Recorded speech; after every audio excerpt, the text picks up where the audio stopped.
friends, and welcome. This is Dr. Heather Carden coming to you live from Ask Dr. Heather. This is the 5th time I've actually tried to go live on here, so let's hope this works. I have actually was not going to go live again today, but I'm telling you what, the questions are piling up, which I love. It means you all are deep into thought about your health. You're trying to figure out what works best for you. You're trying to sift and sort through all the confusing topics out there, and that's exactly what the point of this page is. I actually want to make things super simple for you. I want to help you really sift and sort out all the information out there to help you find what best works for your body. We're all on a different health journey. We are all starting at different places on our health journey, and I really want to help you find what best works for you and help you find out what works, what doesn't work, and really help you be your own body's detective. So as you're joining, let me know you're joining from. Sorry, I'm a little bit disconfabulated because I really seriously tried to do this like 5 times. I restarted my phone, I rebooted my phone, I closed everything down. My phone's been in black and white for the last 5 or 6 hours. So if anybody knows how to get your phone off black and white, please message me down below and let me know. But today's topic is, what is the skinny on fat cells? This could honestly be a 3-hour talk. I promise not to make it a 3-hour talk. We're going to make it really simple because we honestly could talk about testosterone in fat for a couple hours, insulin in fat, estrogen in fat, aromatase in fat, all those simple things we could talk about for a really long time. But I want to make this very simple. As we know, as we eat, our body takes whatever it is that we're eating, it breaks it down. It either feeds our body healthy things and helps make different nutrition products out of it. It makes our own body steroids, hormones, products out of it, minerals to help make healthy bones or help make iron or help make whatever our body needs, or it actually sifts and sorts and said this is toxic, we need to store it and get it out of our body. So it makes so many different things as we eat and digest food. So hello, are you staying cool? It is 32 here in Mission, BC. It's actually been really hot and sultry here in Kansas. So let me know where you're joining me from, where you're watching from. I'm always super interested. I love to talk about the weather. That's what we do here in the Midwest. We always talk about the weather. So as you're joining in, let me know where you're joining in from. But let's talk about the skinny of fat cells. So the first thing is when people say, oh, I lost 25 pounds of fat, I lost X amount of fat, oh, these many fat cells went away. Well, the first truth we're going to talk about is that you actually have the number of fat cells you have around the age of 20 is the number of fat cells you're going to have at the age of 30, the number of fat cells you're going to have at the age of 40, the number of fat cells you're going to have at the age of 50 or 60. So it pretty much is determined. The number of fat cells you have around the age of 20 is what you're going to have your whole entire life. It's kind of determined around that age. So what makes a difference on the scale? Say, oh gosh, I was 150 pounds at the age of 20 and now I found myself at 300 pounds or 400 pounds. Or maybe conversely, you were 300 pounds at the age of 20 and you've done a lot of biohacking, a lot of work on your health journey, and now you're maybe at the 125 pounds at the age of 50. Well, we have things called adipose tissue. Those are called fat cells. And what we have found over the last probably decade or so, or 2 decades, that those adipose cells, those fat cells, are actually placeholders for well over 170 different hormones. It's not just a whole bunch of yellow stuff sitting there like you might think of when we had chicken for dinner, that white stuff sitting on the outside. It holds hormones. It's a placeholder for a lot of different stuff, toxins and hormones and other stuff going on. So when you lose weight and when your body starts to detox some of those toxins out, those fat cells actually get rid of stuff and collapse. And that's why the scale changes and also loses water. Water actually is fairly dense and actually weighs more than fat. And then when you actually put more excess weight on, so that means you eat more sugar than your body actually needs. So that means that you're eating more energy than what your body needs. Because what should happen to maintain a balanced weight, to keep your fat cells the same size that they are, is that you eat the amount of energy that your body needs or that it burns during the day. When you eat in excess, your body actually stores that. Where does it store it? The placeholder for fat cells. So then you have this situation where your fat cells depress. So you go on a new lifestyle journey and say you're trying the zone diet and you actually see the scale move 50, 60, 70 pounds. Those fat cells are shrinking. It's getting rid of stuff. You're feeling fantastic. And then life happens, you take a big detour and you fall off and you find the garbage again. We all know how addictive sugar is. And all of a sudden, here we are, we're storing fat again. Those fat cells start to blow back up again, and then they shrink again, they blow up again. We all know that yo-yo that happens to way too many of us.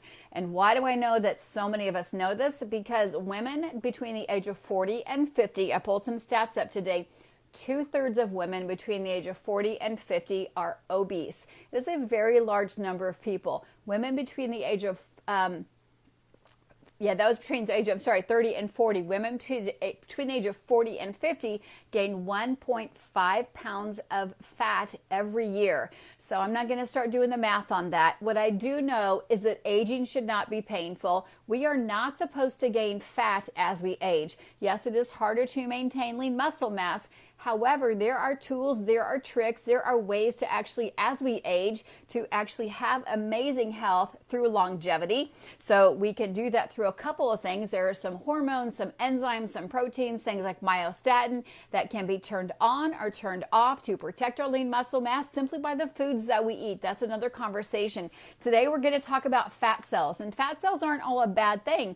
Fat cells give our body structures, right? We need to have a certain amount of fat cell on our body. When we have too many fat cells, that increases the amount of fat per body fat percentage percentage to lean muscle mass. It's not only height over the scale. Then we know that we need to have fat cells to actually give our body structure. It also works as an insulator on our body. It also helps regulate our body's temperature, which is super important. It helps cushion our structures, so things like our kidneys and our organ and our heart, helps give nice tissue and support to our ligaments and our bones. It also is a place of storage of energy. So on a ketogenic diet or not on a ketogenic diet, your body actually places and stores fat there. So when you go into ketosis, maybe you're somewhere your car is stranded and you need help and you're stranded for 2 or 3 days, or maybe you catch the flu and you can't eat for 2 or 3 days, your body actually has an amazing storage of fat. So your liver can go grab that fat, uncouple and break that fat down, that storage of energy that we have, and break it down to ketones and use it for energy. So it's an amazing place that our body stores it for energy. It's really what it was designed to do. So it has a lot of really positive purposes for it.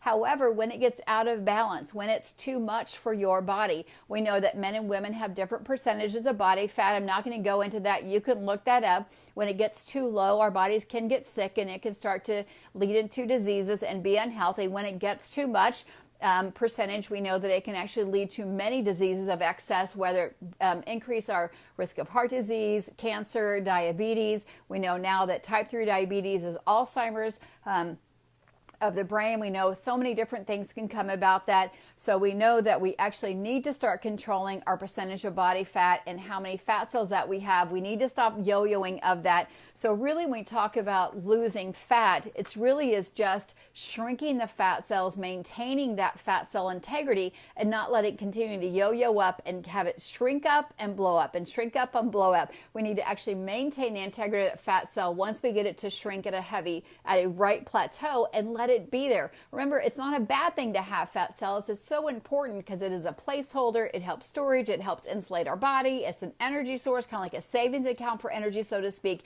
But there's a place where it becomes unhealthy, whether it's too high or too low. And yes, it is based on age. It is based on activity, and is based on our height. But know that as we age, that we do need to make sure that we are maintaining our percentage of lean muscle mass, which is so, so important. But know that there is just a very simple statement. The less energy that we expend, the less energy that we burn, the less energy we need to store. So that means we need to eat less. So if we're eating more food, that means we're storing more food or more energy from the food that we're eating. That means our body anticipates that we're going to burn more energy. So it really is just an energy in, energy out game. It's not the old 80s thing saying, hey, if you just exercise more and eat less, it'll actually magically fall off of you. That's not really true anymore. And we know that that actually went out a long time ago.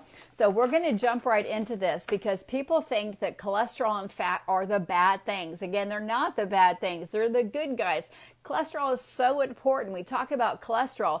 Cholesterol really is in that steroid hormone pathway. So I've gotten a lot of questions about testosterone because it's really vogue right now for people to go get these big testosterone shots. Our body can make its own testosterone when you're eating the right things. I printed off a sheet. Let me grab it from my printer here. So we know there are certain foods.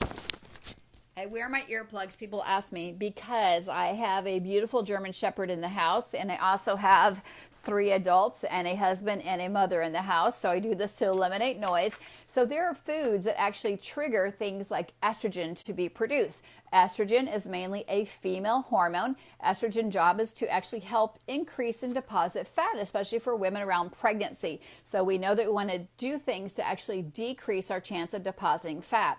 When we eat carbohydrates, there is an enzyme called aromatase that is estrogenic. It stimulates estrogenic activity. So when you're eating processed carbohydrate, excess carbohydrates, too many fruits in a day, things like alcohol, those things all stimulate aromatase. Aromatase, again, is an estrogenic enzyme. So when you're overeating things like bananas and berries and oatmeal and even too much quinoa and too much Ezekiel bread and too much of any good thing, whether it's too many carbohydrates, you're stimulating aromatase, which is stimulating estrogenic activity for your body to store excess fat. So how do we stop that? Well, you stop eating so many processed carbohydrates and stop eating really so many carbohydrates in general. Eliminating the fruits is one of them as well. And some of those processing, even too many Brussels sprouts, too many yams, even too many of those yummy carbohydrates, you still need to eat in moderation. And then you need to exchange those for eating things that are healthy, that actually promote good testosterone.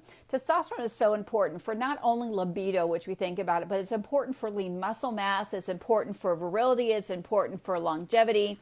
I had 2 or 3 notes down here, but I've lost them now. It's important for bone mass. It's important for fat distribution. It's important for fat burning. It's important for red blood cell production. It's also very important for the conversion of estradiol, which is one of those girl hormones. We talk about all the time that the increase we see in male pattern breast cancer. Well, why is that happening? It's because the conversion of testosterone is actually getting shifted more towards estradiol for men, and we're seeing an increase in rise in male pattern breast cancer, which we definitely don't want to see happen.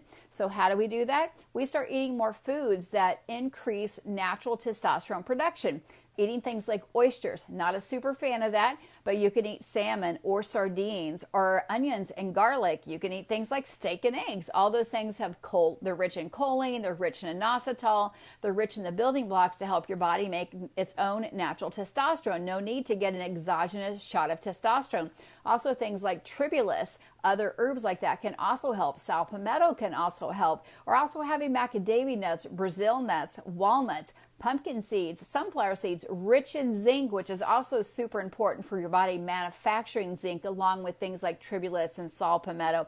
Also avocado and olive oil, sprinkling a mixture of those healthy plant fats. What do you want to avoid when you're trying to increase testosterone? We talked about that processed packaged carbohydrates and sugars. Definitely soy. Soy is estrogenic in nature. We don't do soy right here. I do want to say, if you're from another country, because I know I have people watching globally, there are countries, there are places that do soy correctly. So I don't want to say that all soy is bad, all soy is detrimental, and then sometimes it is right in moderation and it can be paired correctly. But when you're buying tofu in a little box for $1.99 and you're mixing it in a stir fry, chances are you're not getting the proper form of soy that has not been processed and been stripped of its natural good properties. So I would say avoid it here, probably in the U.S., not if you're traveling abroad. I know I do a lot of keto 101s and help answer some questions on the Southeast Asia border and Hong Kong and Malaysia and Singapore and those areas, and I know that they know how to do soy properly. But here in America, I would say Northern America,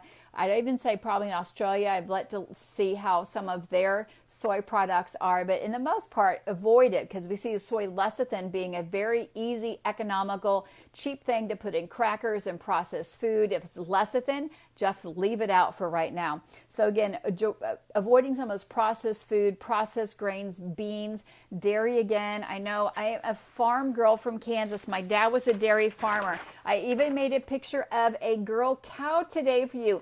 I'm going to tell you here, similar personality.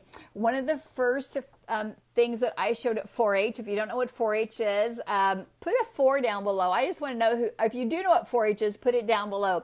4-H is a group here for a lot of farmers' kids in the rural area. My first cow, his name was Flirtatia. She was a Holstein. This is a Holstein cow. But know that dairy only comes from a girl cow. It does not come from a boy cow.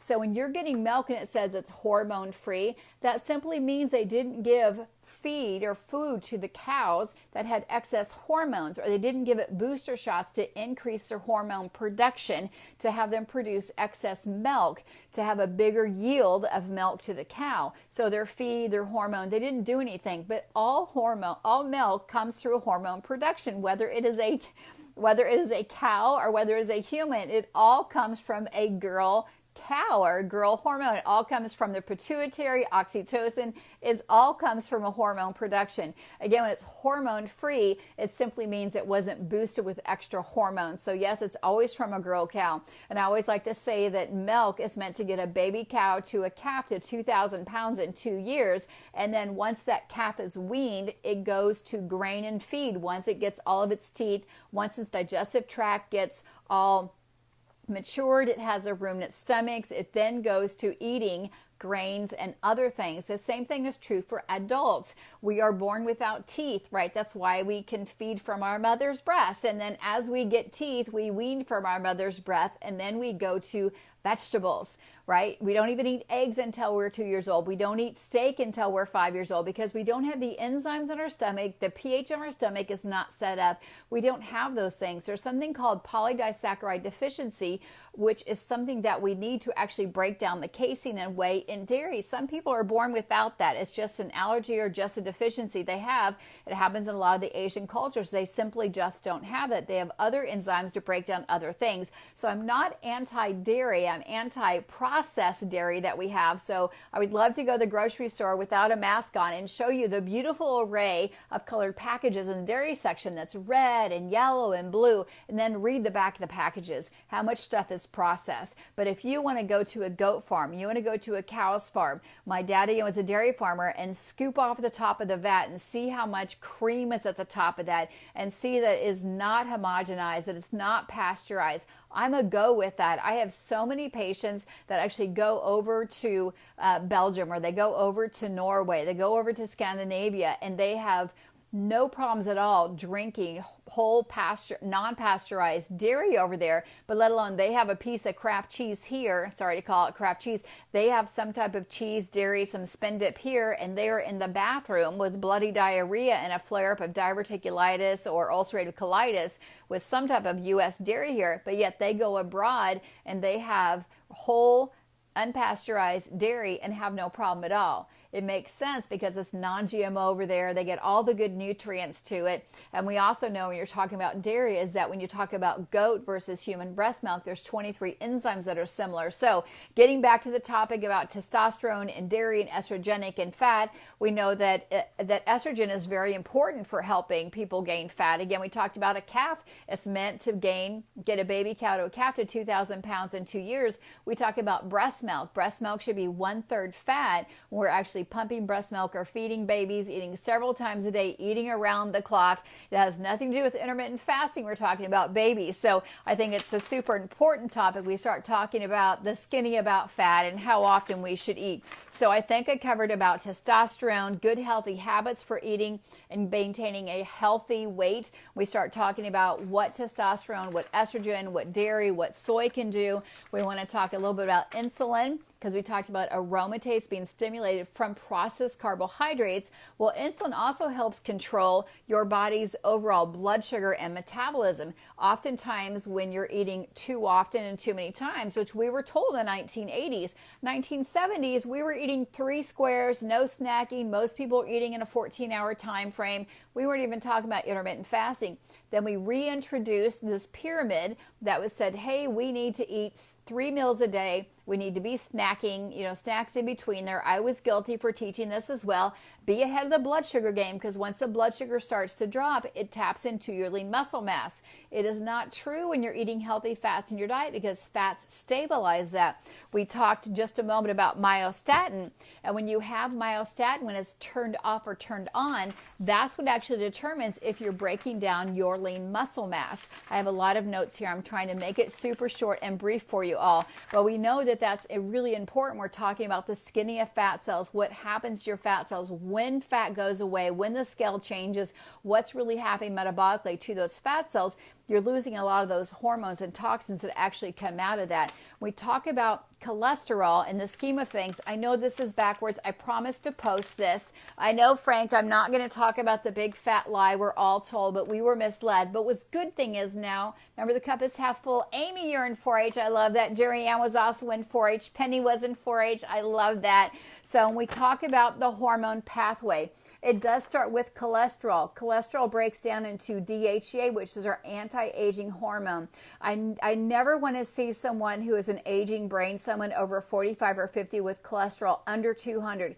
It breaks down into pregnenolone. Pregnenolone breaks down, you can see I use this chart a lot. It breaks down into progesterone. Progesterone breaks down into and I'm trying to read this backward. Aldosterone is late tonight. Then it starts breaking down to cortisol, which is our energy cycle. And then it breaks down into, you can see this breaks down into our estradiol, testosterone, all those start breaking down into each other. It doesn't take very much to shift our testosterone into one of our estrogen hormones, one of those. But again, this is also important, but it's very easy for this to get disrupted. It can get disrupted from stress. It can get disrupted from diet, because not having enough of the dietary component. Remember, our body's its own pharmacy. When you're eating, you're either feeding a disease or you're fighting a disease. A disease can be classified as a hormone imbalance. So even if you're having too much plastic in your diet, maybe you're having too many fragrances, too many perfume things, all that stuff can cause a huge imbalance in your diet.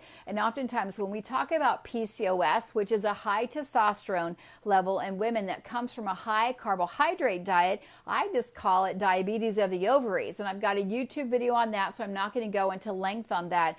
But when you talk about the role of steroid hormones, and cholesterol comes into that, people think hormones is just estrogen and testosterone, but insulin is a hormone, cortisol is a hormone, all of those things, DHEA is a hormone, pregnenolone is a hormone. When we talk about when we deliver cholesterol, cholesterol gets delivered to our adrenal glands, it gets delivered to our testes, it gets delivered to our ovaries, it gets delivered to a lot of our peripheral tissues. So a lot of those are good things. Cholesterol is a good thing to have because it does more than just cushion our shoulders and our joints and our ligaments. It also is so important in our whole anti-aging and delivering our hormone molecules. So when you're eating and when you're talking about, I got to get rid of this fat cells, I got to get rid of this fat. What fat are you talking about? What fat do you need to eliminate out? It's not just stripping your diet on a zero fat diet. It is actually eliminating the stored fat cells that may have been there for 10 or 15 years. The best way to do that is actually to tap into that stored fat. That's why I'm such a fan of intermittent fasting or doing an OMED. Check with your healthcare provider first to get rid of the stored fat that's been there for years, because you want to dump out. Remember, a fat cell, adipose tissue, has over 170 different hormones, like ones we just talked about. You've got to get those all drawn out, get them rid of it. Autophagy is another word for spring cleaning in your body. That can happen simply very quickly. It can happen for some people when they're doing intermittent fasting, which means you're eating 8 hours of the day. The other 16 hours of the day, your body's doing spring cleaning. It's resetting hormones. It's resetting red blood cells. It's getting rid of old stuff you don't want there anymore. With that being said, I am going to address, I've got this question before about a gallbladder attack, which is so much misconstrued. So most of your bile salts are actually made in your liver, and then it just actually is stored in your gallbladder. It's kind of like a little savings account. And so when you eat fat, it just is like squirts a little bit out there to help the bile salts to help you digest it. So if you've been on a low fat diet for a long time, as many of us had, and say, oh, I had a little bit of olive oil on my salad, it squirts a little bit of bile salts on there. Oh, I had a little bit of butter on my broccoli, it squirts a little bit of bile salts on there. And you say, man, I've read all the keto stuff. My friend lost 4,000 pounds. She's drinking some exogenous ketones. I'm going to go all in keto. I'm going to start eating this whole bucket of nuts. I'm going to eat like 14 tablespoons of coconut oil. I'm being facetious. I like to be funny sometimes. I'm going to go all in right now today. I'm going to eat 12 pieces of bacon in the morning. I'm going to have 14 eggs. I'm going to have a prime rib for dinner. And then I'm going to have cheesecake for dessert because I can have it on the keto diet. I'm going to eat 10 pounds of cheese a week. Okay, so your gallbladder has not been doing anything but just a little sprinkle of bile salts, for the last 10 to 20 years. Now all of a sudden you're like, whoa, sister, what am I going to do? You're like asking it to go shake, shake, shake, shake, shake, shake, shake. And you're asking it to like dump all of this bile salts all at one time because you had this huge big meal of like 200 grams of fat. Those bile salts have been there for maybe 10, 20 years because you haven't asked it to be used in more than just a sprinkle here and a sprinkle here and a sprinkle here. That's how you get a gallbladder attack, a gallbladder spasm, because now that's trying to use it all the time. And what was just being squeezed out a little bit at a time is now spasmed out. And who knows how long those bile salts have been sitting there, right? Your liver's been making them and just passing them over into the gallbladder. People get porcelain gallbladders. It's because stuff's been sitting there so long it hardens around there and then it can't get out. So my recommendation would be is to go slow and steady. So if you followed me on this journey over this next month of 30 days of starting and transitioning into a low carb keto lifestyle or a zone or paleo lifestyle, adding more healthy fats in, step number one was simply adding in 6 teaspoons of fat into your diet, 2 grass-fed butter, 2 teaspoons of organic coconut oil, 2 teaspoons of a high-grade olive oil, extra virgin, or maybe a sesame seed oil or a avocado oil. It wasn't going in 15 tablespoons at a time. It was a very small amount. And adding sea salt to that, because sea salt will help break apart and work as a digestive enzyme for you to help digest that. So that's why we have you doing it very slow and steady. And then we have you eating in an 8-hour time frame. That gives you 16 hours for your body to digest that. And you're eating during your time where you're awake and you're moving around. Your lymphatic system can move, your gut can move, you're walking around, you're getting stuff moving. And then it allows your body to get moving. We're adding in plenty of water to help wash that stuff away. But that's how gallbladder attacks happen. People blame the diet for it. It's really not the diet. It's the huge big shift that you made that the whole gallbladder and liver weren't ready for. So oftentimes people are like, well, I don't have my gallbladder. I can't do that diet. Well, you just have to do it slow and steady and just let your body know, because the majority of all the gallbladder, the gall salts are actually made in your liver, and your liver's most likely still there. I have yet to find somebody say, I don't have my liver, I don't have my gallbladder, therefore I can't do a keto diet or a low carb diet, because what we do know is that there's no essential carbohydrates, there's essential fatty acids, there's essential amino acids, so we definitely do need those. So our topic tonight was, what's the skinny on fat cells? I think we've checked off that. What do we know about testosterone and fat? I think we've checked off that when you're eating things that are estrogenic, things that are carbohydrates, stimulates aromatase, stimulates estrogenic food, which will actually throw your testosterone out of balance. And then you're not probably eating foods currently, if you're on this standard global diet, that actually increase your body's natural need to produce testosterone. For women in heart health, that's the number one reason women leave this earth, is because of heart health or because of cardiovascular disease. So when we look at what we need to do, we talked about those foods that we need to eat. I will post that list later. I actually think it's on my blog. I have a thing on andropause for men. I'll post that tomorrow, but it's eating things like pumpkin seeds, sunflower nuts, butter, olive, have some salmon, have some pink tuna, have some trout, have some sardines, have some oysters, and just get rid of the plastic stuff in your house and get rid of the processed foods. That's the same for male or for female. So I love it. Hinda's saying that she is doing intermittent fasting. I do apologize if I say your name wrong. It's hard to see on here sometimes.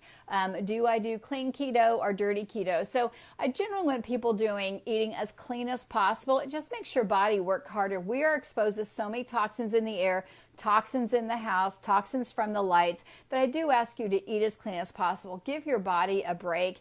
Wash your vegetables with fruit and vegetable wash. If you can't afford the fruit and vegetable wash, clean it with some vinegar and water. At least just wash it down, give a good scrub, and get all those pesticides off. That's why it can stay in the grocery store for so many days. So at least wash your veggies or wash what you're going to use right away so it lasts a little bit longer.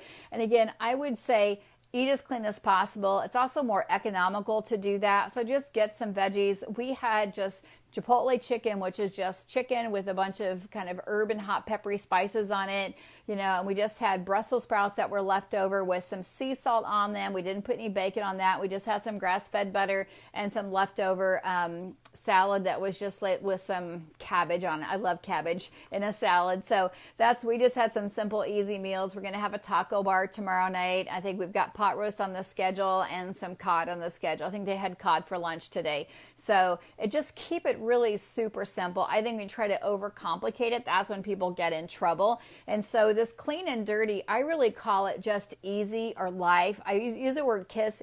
Keep it super simple. Pick a meat. Pick a couple vegetables, put a couple teaspoons of oil on it, whether it is a handful of nuts, a handful of olives, a slice of avocado. Doesn't need to be 5 avocados. And we're going to talk about that more. So continue to follow us. We've been giving you tips along the way. So tip number 1 we talked about was a 2-2-2-1. Then the second tip was eating in an 8-hour time frame. We didn't tell you what to eat. We didn't give you any counting to do except for in an 8-hour time frame. That's all you had to count. The third thing we talked about was water, counting how much water that you're drinking. We can only go 3 days without water on this planet, and then we pass away.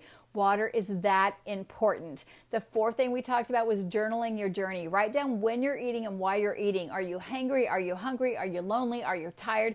It's really more important to identify when you're eating than what you're eating almost. And that's really what the scientific research is saying. It is so hard to teach people macro, especially the older population, younger population. It is really more important to say, are we eating because we're hungry? Because if we're eating because we're hungry, that means your body's telling you, I need energy. I'm out of energy storage. I need to have something. If your body's craving salt, it could actually tell you my electrolytes are out of balance. If you're craving dark chocolate, it could be your body's out of zinc. Zinc is important for hormone production. It's important for bone structure. It's important, like if you're getting early graying hair, you're getting some dashes on your finger marks. We do a zinc tally test in our office. It's very easy to do. Your body could be low on zinc, which is very important also for your immune system. Your body's always giving you clues. If you wake up and you have a white, thick tongue, there's a candida test you can do. You can switch over to my YouTube channel. All you do is you take a water, so brush your teeth at night before you go to bed, take a water cup in the morning, and you simply just spit in it, 3 or 4 big spits. If you have foamy stuff, then you know you don't have any signs of any candida albicans or parasites. But if you get white stringy stuff after 3 or 4 minutes stringing all the way down, you probably have a candida albicans, or you have some type of parasite or some type of yeast reaction going on in your body. Doesn't only have to be in the pelvic area. For male or females, you can have it systemically. Generally, I have people stick their tongue out, look at your tongue. If it's white and pasty, then you're like, yeah, it's been that way a long time, like a thrush would for a newborn baby. That can be a big clue to what's happening with your fatigue and with your craving of sweet things. So that would be a big deal to do. So Amy, can't do clean keto. I'm doing so. Amy, I would just say, make little switches. Just do the best that you can. That's all we can answer. It's never about being perfect. So Amy's saying asparagus with a Zion seasoning and feta cheese. So if you have a yeast issue, if you have some hormone imbalance, if you have inflammation, that's when I generally say ditch the dairy. But if you don't have a hormone imbalance and you are great, you're great body weight, and you don't have any type of, again, inflammation, then have a little bit of feta cheese. But I would use goat because it's similar to human breast milk. A little bit of goat or a little bit of sheep or manchego, a couple times a week, not every day at every meal, used for every snack. And that's often what I find. People get in a rut and they're just over cheesing it. So, and cheese actually adds up really quickly. A domino, like the games that you play, a domino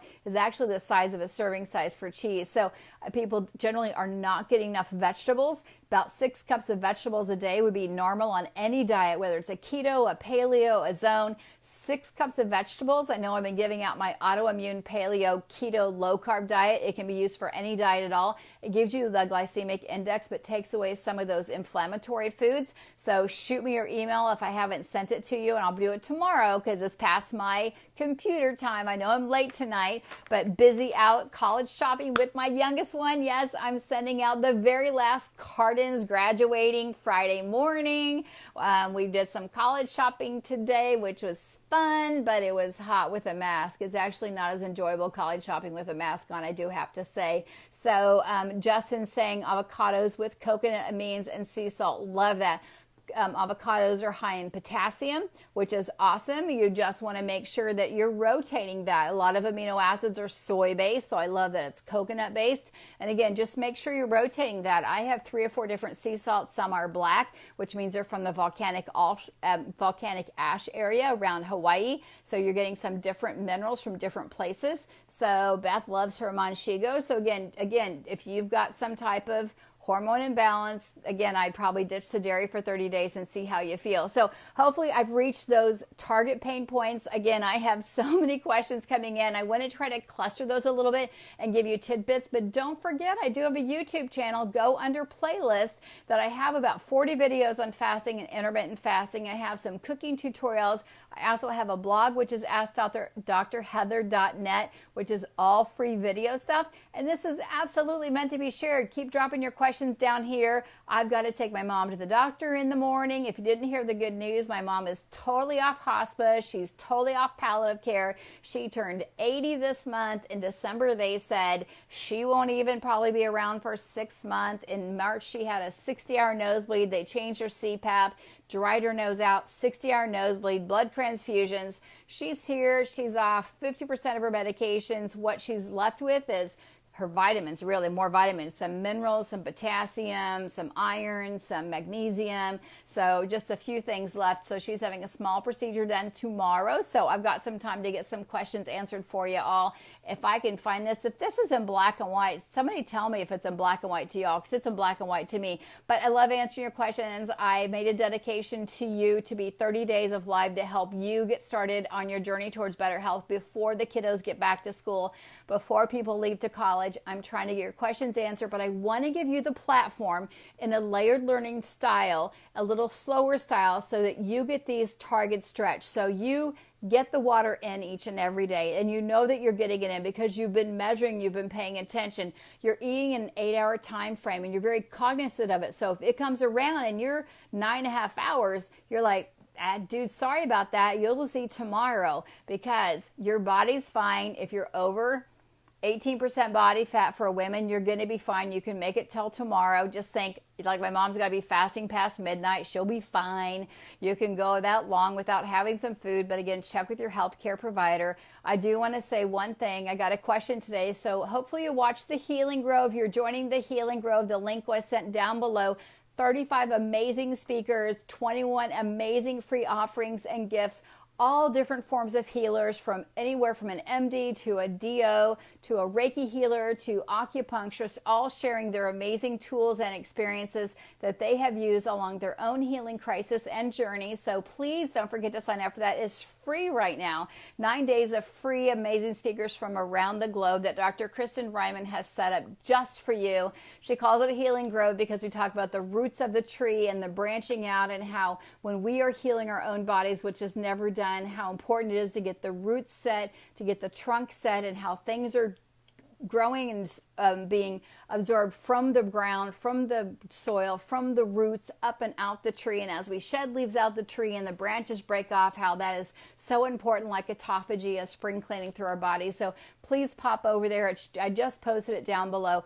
Please keep your questions coming, because you keep me on my toes to make it streamlined and short and sweet, and try to combine all those amazing topics into one and still keep it, sorry Sally, very simple Sally, so that you can understand the why that we're doing this. Why should we not be doing so much dairy in our diet? Why should we be avoiding processed carbohydrates? Well, it causes an imbalance in our hormones. It can lead us to testosterone imbalance. It can lead us to hormonal imbalance. It can cause premature aging. It can not get us the longevity that we want. It can cause inflammation in our body, and we know inflammation is a leading cause disease. What about cholesterol? What are those healthy numbers for cholesterol that we should be aiming for and looking for all of those? How do we raise those levels? So again, I wanted to really reach on those and touch on the dairy topic because my dad was a dairy farmer here in Kansas. He milked twice a day, and I had a brave soul said, "Why are you bashing dairy?" I am not bashing dairy farmers. My dad was one, milked twice a day, but I want to be clear on dairy and what we are doing here to the dairy once it leaves the dairy farmers. There are dairy farmers who are putting a lot of hormones into it. With that being said, lactose-free does not mean hormone-free. Lactose-free means you've just taken the sugar out. Lactose is the sugar in dairy.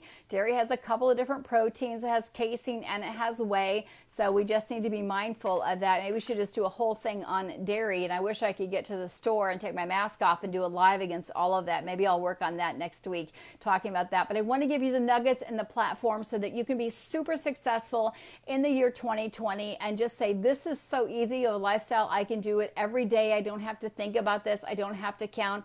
My body's hungry, it's telling me that. My body's thirsty, it's telling me that. My body's tired, I can go to bed. I don't have to do any tricks. And when it's tired, I just go to bed like a newborn baby. I wake up happy like a newborn baby because I'm in that rhythm of doing this. I have that hour for myself I've set out. So tomorrow we're going to talk about how much positivity, mindset, and manifestation can do when you're looking for your health problems. So tomorrow I want to hear what your health concerns are. What is complex about your health journey? You can even stop popping them down below. What is your health journey? Is it cancer? Is it diabetes? Is it Lyme disease? Is it eosinophilia esophagitis? Is it ulcerative colitis? That is a huge topic right now, as you see in EE. Is that what's going on in your body right now? I mean, what is it that's going on? Gut health, because gut health is one of my favorite topics to talk about, my favorite topics to talk about in the office. And how do we help that? What are the tools and where do we start? That's going to be what we're going to chat about tomorrow.